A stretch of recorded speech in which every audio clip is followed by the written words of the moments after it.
Under-eye bags. Gosh, they're one of the most common things people worry about, right? But what actually works to get rid of them? Forget all the myths you've seen online. Let's dig into some real, science-backed advice from an expert eye doctor to figure out what's really going on and what we can actually do about it.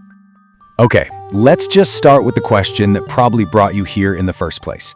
You look in the mirror one morning and bam! There they are! These puffy, tired-looking bags. We've all been there. It's so frustrating, and it's one of the top things people ask their eye doctors about. You go online, and it's just this flood of miracle cures and conflicting advice. It can be incredibly confusing. Our source for this explainer, an experienced eye doctor, really wanted to cut through all that noise. So that's what we're going to do. We're going to separate the real, effective strategies from the stuff that, well, just doesn't work.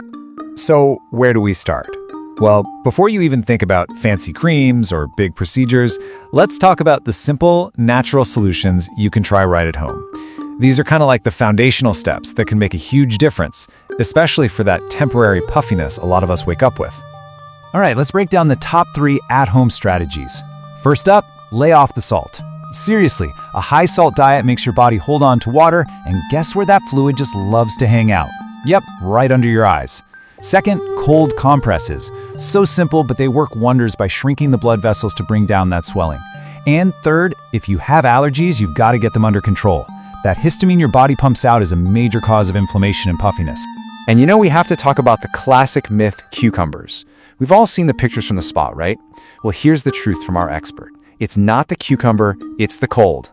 The chill is what's constricting those blood vessels and reducing the swelling. So honestly, a cold spoon or even a little bag of frozen peas will do the exact same thing. Okay, so if allergies are the real problem for you, rule number 1 is stop rubbing your eyes. It only makes the inflammation way worse. A cold compress can give you some quick relief. And while you might think about grabbing an antihistamine, here is a huge warning from our eye doctor. Oral antihistamines are designed to dry out your whole system, and that can lead to some really severe chronic dry eye. It's a side effect you absolutely need to be aware of. So we've covered the at-home fixes. But what about that multi-billion-dollar industry of under-eye creams? You might actually be pretty surprised to hear what our eye doctor has to say about them. This quote from our source really says it all. When asked about the countless creams on the market, the response was super direct and clear. I'm honestly not a big fan of them. So let's get into exactly why. I mean, this slide just lays out the whole risk-reward thing perfectly. On the pro side, you've got 1 point. They can give you a temporary tightening effect. But then you look at the con column, it's a temporary fix, it doesn't solve the real problem, the products are unregulated, and, this is the really big one, they can cause permanent damage. Yikes. The scales are definitely not balanced here. And this is maybe the most important thing to know about these creams. The risk isn't just a little bit of skin irritation. The preservatives in a lot of these products can permanently destroy the tiny little oil glands in your eyelids. And those glands are absolutely essential for healthy tears. If you damage them, you could be looking at a lifetime of severe, chronic dry eye. So this brings us to a really important point. We've been talking about temporary puffiness, but what about those bags that just don't go away? To understand the real solution for those, we first have to understand what's actually happening inside, anatomically. So what is going on under the surface? Well, think about it like this. The skin on your eyelid is the thinnest on your entire body. Behind that skin, there's a little wall of tissue that holds back a natural cushion of fat. But over time, because of genetics, age, and sun damage, that wall starts to weaken. And when it does, that fat pad starts to bulge forward, creating that permanent bag. Because this is a structural, anatomical change, a weakened wall, and bulging fat, you can see why a topical cream just can't fix it. It's not a skin problem, it's a structural one. And this is why for true, persistent under-eye bags, a surgical procedure is often considered the only definitive, long-term solution. The fancy medical term for this procedure is a lower eyelid blepharoplasty. But all it really is a specialized surgery designed to go in and directly address that root cause, the fat that's pushing forward. The surgeon can either remove it or just reposition it to create a smoother, flatter look under the eye. So how does it work?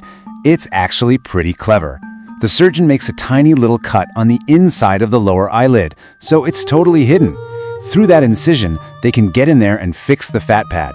And because the cut is internal, the whole thing heals up without leaving any visible scar on your face. Now look, surgery isn't for everyone, and the best strategy is always to play the long game. And that brings us to our final and maybe most important section, Prevention. How can you protect that delicate eye tissue and just slow this whole process down? You know that old saying, and it's a classic for a reason? When it comes to the super delicate skin around your eyes, this could not be more true. The steps you take today are going to have a huge impact on how your skin ages years from now. So what's the number one enemy of the skin around your eyes? It's not even a competition. It's the sun. UV radiation is the main driver of premature aging, of collagen breaking down, and of that supportive tissue wall getting weaker. This slide lays out your essential prevention toolkit, and it's beautifully simple. Use a good, eye-safe sunblock every single day, no excuses. When you're outside for a while, wear a wide-brimmed hat. And finally, invest in a good pair of high-quality sunglasses that block UV rays. They protect not just your eyes, but all that fragile skin around them too. So from at-home remedies for simple puffiness to the hard truth about creams and the reality of surgery for true bags, you now have an expert's roadmap. The final question isn't really what works anymore, it's what makes the most sense for you. Whether it's prevention, management, or correction, the choice is now, hopefully, a little bit clearer.